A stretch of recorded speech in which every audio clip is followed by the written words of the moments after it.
which has been posted to modules, right, under learning activities. So again, basically, you are to research both sides of your family, your patrilineal side and your matrilineal side of your family. Include all of the racial and ethnic groups that determine who you are as an individual. Go back at least 2 generations and beyond if you have the human resources available. Include any unique information about your familial heritage, such as countries of origin, stories of immigration, famous relatives, celebrations of ethnic and cultural heritage that maybe you celebrate within your family or within yourself, and other contributions you would like to share about you and your family. Write a 1 to 2 page narrative addressing the issues above, emphasizing your family's ethnic and racial background. You may also formulate a family tree or a PowerPoint that goes back at least 2 generations to support the issues above.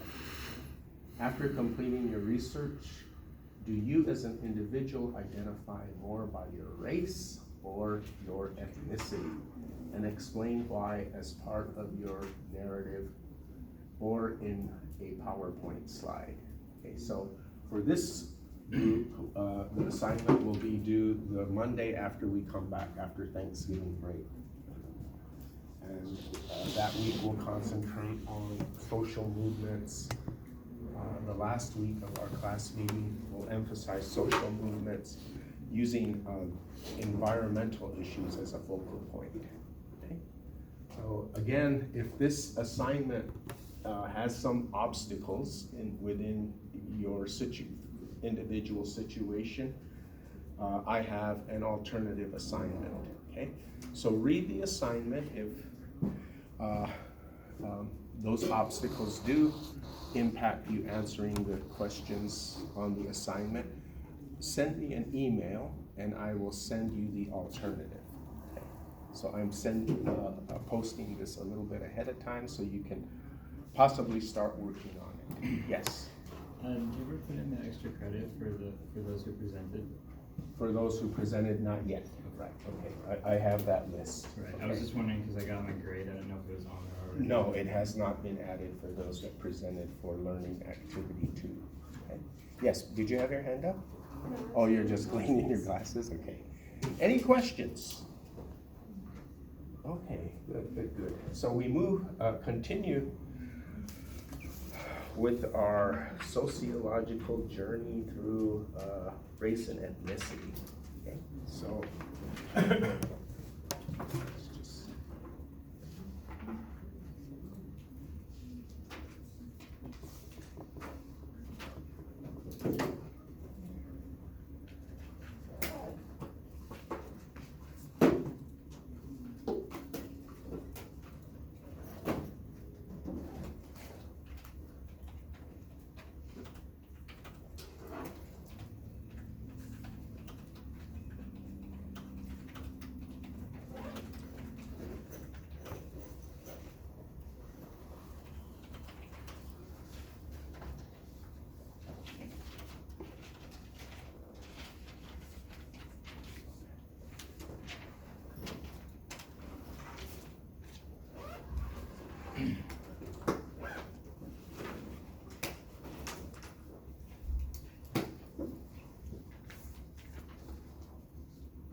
injustice be transformed into an oasis of freedom and justice. I have a dream. In 1968, America was being torn apart. It was involved in Vietnam, and and civil rights legislation being pushed through, but Black Americans were saying it's not enough. We want to turn to more radical solutions. You had at that time Dr. Martin Luther King and his followers. You had Malcolm X and his followers. American unity is the only hope for the black man in America in a strong Africa.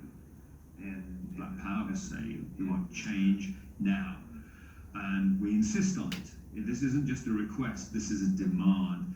Very few people had the avenue to tell people how it really was or how we felt about a certain issue. You had to have a platform. To win gold medals for one's country and still feel a second-class citizen is the bitter paradox facing many colored Americans. And because we're black athletes, what we were supposed to do is run real fast and go home, smile, get pats on the back, and still be relegated to second-class living. Tommy Smith sets a new world record in the 200 meters with John Carlos taking the bronze. And I'm supposed to stand up there and look at the flag, put my hand over my heart, saying how proud I am because the flag has represented me? I don't think so, because it did not. So when the national anthem started playing, I was not looking at the ground. I was praying, the Lord's Prayer. My head bowed and my fist went up in the air. I wore black gloves to represent social power, or black power. I wore socks, not shoes, to represent poverty. I wore a black scarf around my neck to symbolize the lynching and hangings that black folks went through while building this country. And their fists clenched defiantly in the air. I think that that is one of the most abiding political images of the entire century.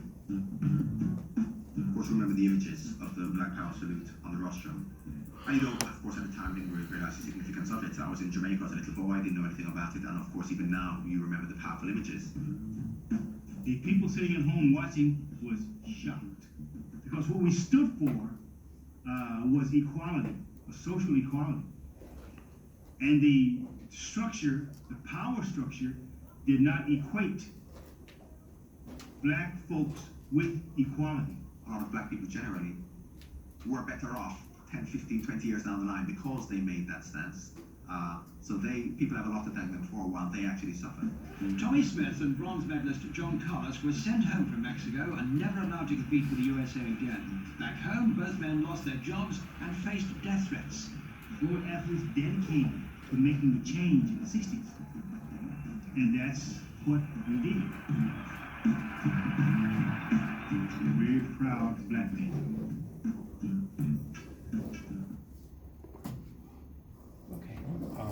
Our book uses that example as a point of departure regarding our topic, race and ethnicity.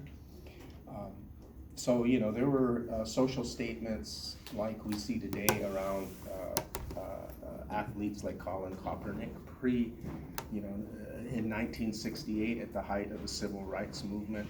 This really had an impact on American society back then. At the 1968 Olympics in Mexico City, right? The symbolism that one of the protesters, Tommy Smith, explained in correlation to that protest stand, right? And I think at the time, the civil unrest that was evident in American society, not just with the civil rights movement, but the war in Vietnam, the Poor People's March on Washington, D.C., where Dr. Martin Luther King delivered his infamous "I Have a Dream" speech. The society was in an upheaval around race relations in America back then. But as the narrative in the book emphasizes, this is a process that goes back even prior to 1968, using the example of Major League Baseball player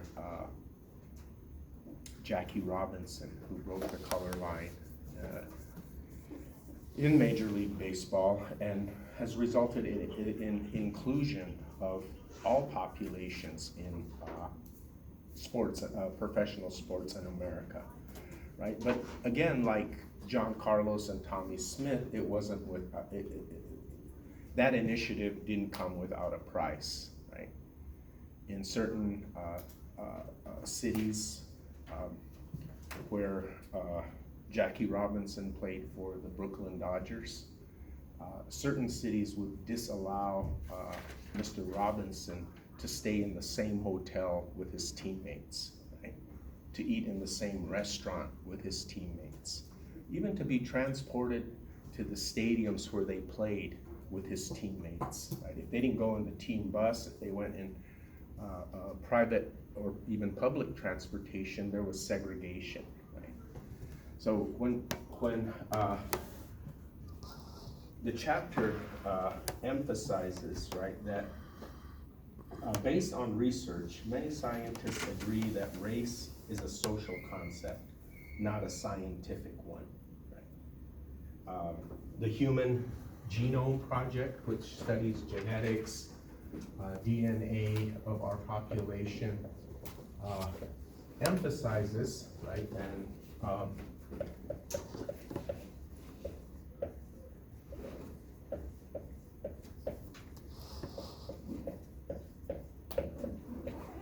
that as the human race, right, the difference, less than 0 or 0.01% of the total gene pool contributes to racial difference as manifested in physical characteristics, whereas thousands of genes contribute to traits that include intelligence, artistic and athletic talent, and social skills, right?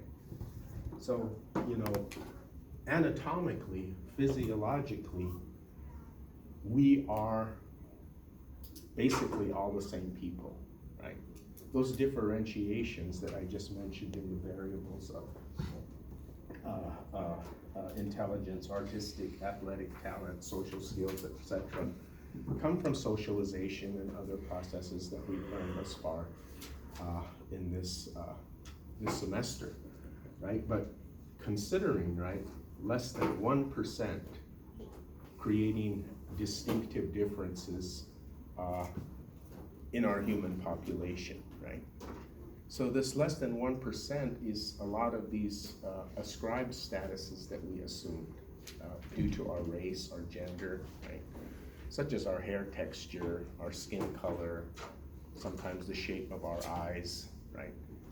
So the fact that the point of emphasis in our book is that race is a social concept, not a scientific one, right? Then the application of the point of departure in the book, that race is basically socially constructed, right? And when we talk about social constructs, right, we're largely talking about how social institutions have categorized racial differences, racial disparities in America, right?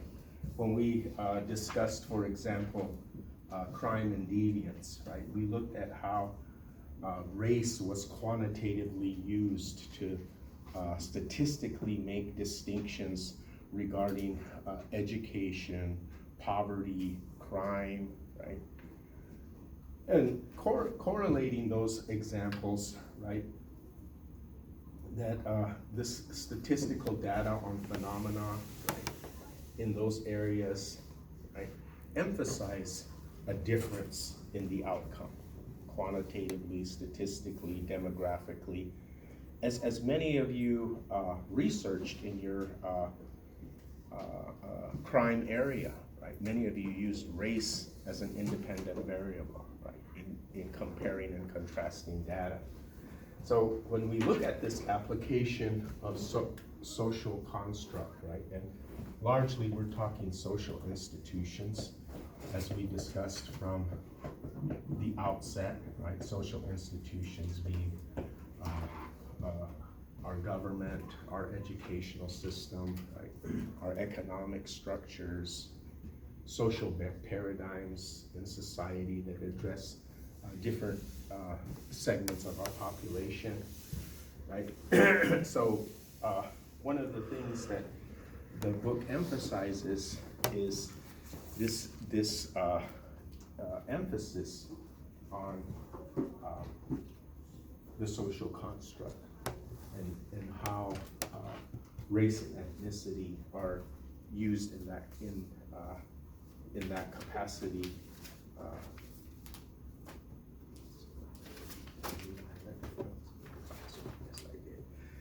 How this aspect of social construct is emphasized when we look at different population groups in correlation to this social construct. So we could look at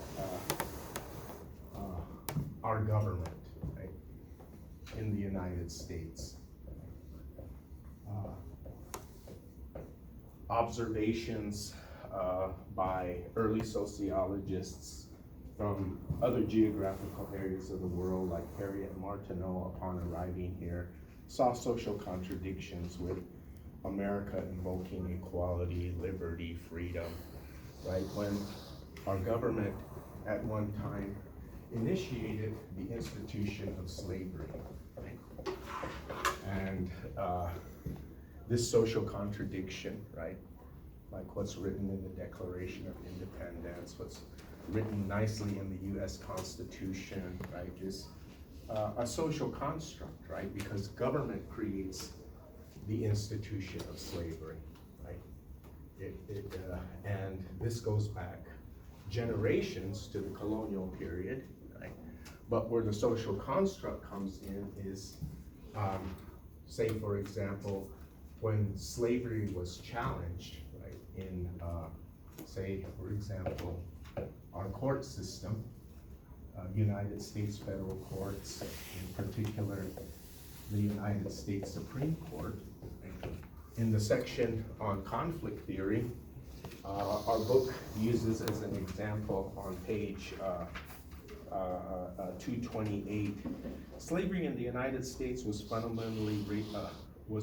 a fundamentally racist phenomenon.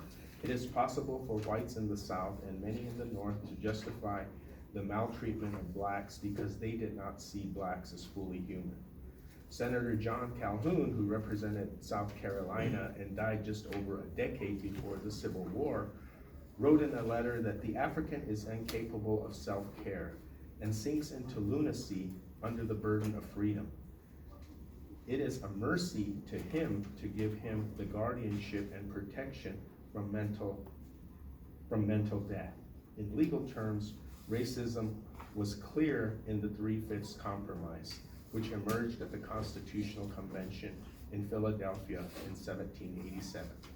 Delegates from the North and South agreed that for purposes of taxation and political representation, each slave will be counted as 3/5 of a person, right? The 3/5 Compromise. You know, how could one group of human beings, right, determine the percentage of another population in what constituted fully human, right? So you can clearly see this is created by governmental institutions, right? And when the 3/5 Compromise was challenged in the Supreme Court in a 1840 case called Dred Scott v. Sanford, right? Mr. Dred Scott was emphasizing that, you know, I'm a human being, I should have the same rights as any other American, right? And the 3/5 Compromise is unconstitutional, right? Seems the legal challenge is obvious, right? But the Supreme Court, in this case, upheld the 3/5 Compromise, right? And eventually, right,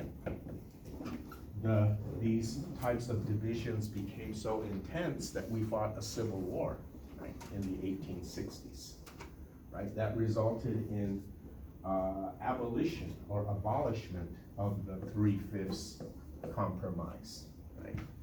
And the Constitution was amended to include the 14th Amendment that afforded African Americans voting rights, property rights, right? They were now considered free individuals as a population, right? But then the social construct creates another creative way of invoking separation, discrimination, racism, prejudice, right? In that, by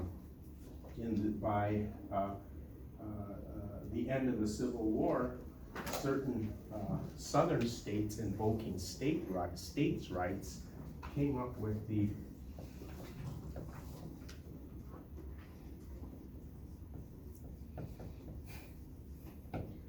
doctrine of segregation, right? Under the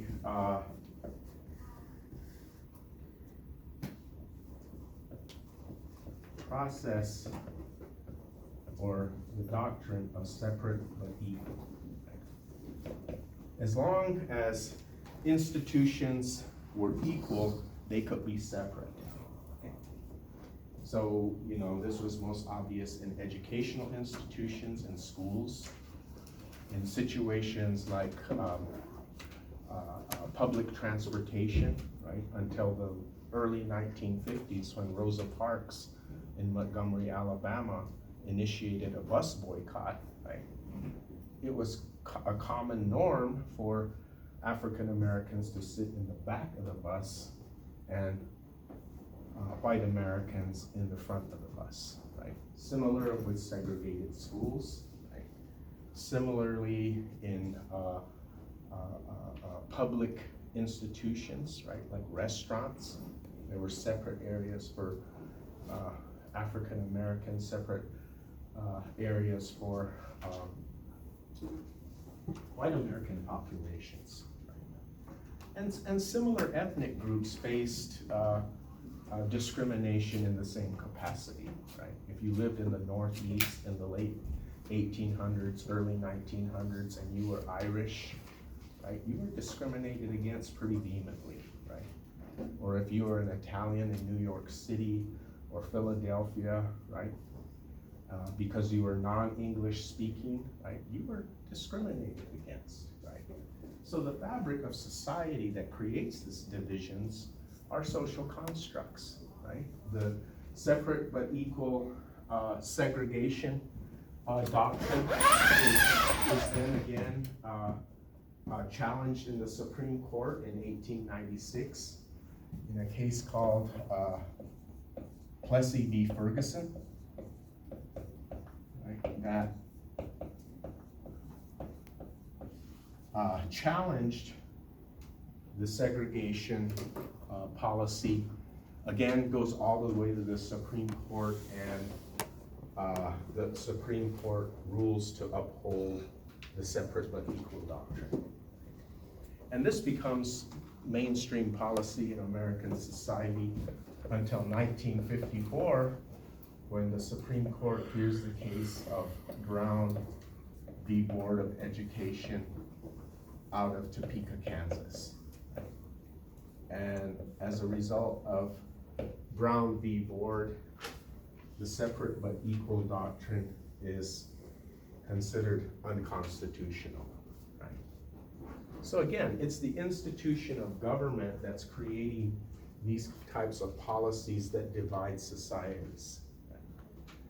Similarly, in South Africa, right? We talk about minority, majority in the early parts of the chapter, right? Power differentials between, among certain populations, right? White ethnics don't have the same power and prestige as white Anglo-Saxon Protestants, for example, right? If you were Polish or from Eastern Europe and a non-English speaker, somehow, despite your physical characteristics, your status was lower, right? As I said, similarly with the Irish, right? So who makes up these distinctions, right? These power differentials, these discriminatory structural processes, right? Well, social institutions, right? The education system, public transportation, corporations, organizations, states.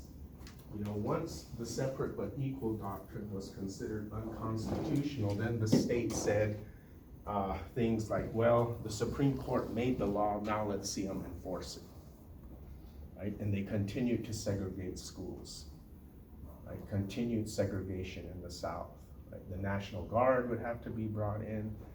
There's some interesting footage that unfortunately we only have on VHS tapes. I'm trying to see if we can get them converted to DVD.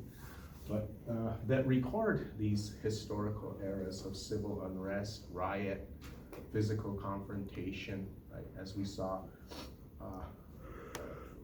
in that short segment.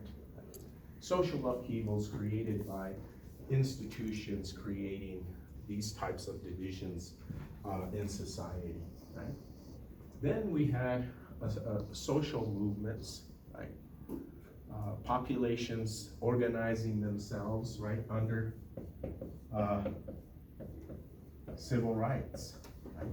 And finally, the Civil Rights Act of 1964 became law, right?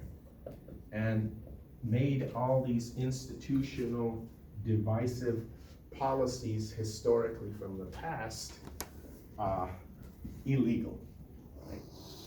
But initiating the policy is something that we're still working on today, right? Still a work in progress. Another good example of an institution that has created social construct is the United States Census Bureau, right? Every 10 years it goes out and conducts research on what constitutes demographics, statistical differentials among American society, right? And one of the things that the points of emphasis in that type of census data research is determining the percentages of racial and ethnic groups that comprise our total population, right? So the social construct is evident in those surveys, right? So a specific population, right, up until 1990, excuse me. And this population would basically check the box, right, in 1990, right? And some respondents of this population said, you know, as Asian people, we don't really consider ourselves all one race, right? The Japanese consider the Koreans a different race. The Koreans consider the Chinese a different race. The Chinese consider the Vietnamese a different race. The Vietnamese consider Filipinos a different race. But we were putting them all in one basket, so to speak, right? So in 2000, as a result of responses from the population regarding the categorization of Asian Americans as one group, now the census emphasizes country of origin, right? So if you're from Japan, you enter the country, right? And it gives a more accurate percentage of national origin among this population that considers itself self-consideration different, right? But the social construct up until 1990 categorized them as one group, right? Similarly, in the same time period with, if you were a member of a federally recognized tribe in the United States, right, you check the box, right? Not taking into consideration the fact that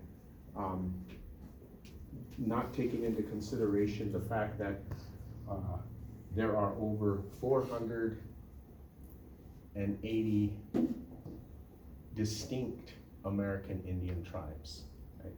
And again, we're throwing them all in one basket, right?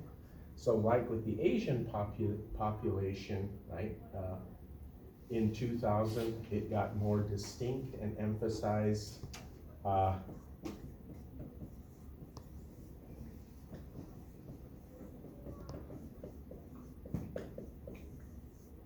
tribal affiliation, where if I was filling the census, then I would put in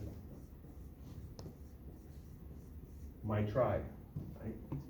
So again, right, social constructs of what a social institution perceives as racially distinct was actually mistakes, right? And the fact that there's over 480 federally recognized tribes in the United States, you know, sometimes people have the misconception that we have the same structural foundations within our cultures. There's a lot of difference, especially languages, right? Like, for example, I cannot understand a person from the Salt River Pima Maricopa Indian community, right? Our languages would be as distinct as French and German, right? Another interesting social construct regarding American Indians in American society is that many of us, or I think the clear-cut majority, we have to carry around these little ID cards, right? Stamped by the Department of Interior of the United States. It tells me that I'm a member of Acoma Pueblo, right? And our identity, largely based upon the social construct in the United States, is based upon blood quantum. Right? So when we ask the question, who is an Indian? At one point in time, the federal government said we have to make distinctive categorizations, right, of this population because we provide them federal assistance, right? So to determine that dollar amount, right, we need to know how many people are considered American Indian among the American population. And most tribes in the United States use 1/4 blood quantum. If you're 1/4 of a particular tribe, you can be enrolled, right? Some are more lax, some are more restrictive, right? But the standard of the majority of these 480 plus federally recognized tribes is 1/4 blood quantum. My tribal IDs tells me when I fractionate my body that I'm 7/8 Acoma Pueblo, right? And the other 8, right, comes from my great grandfather, who was a Mexican from Chihuahua, right, and married my Acoma grandmother.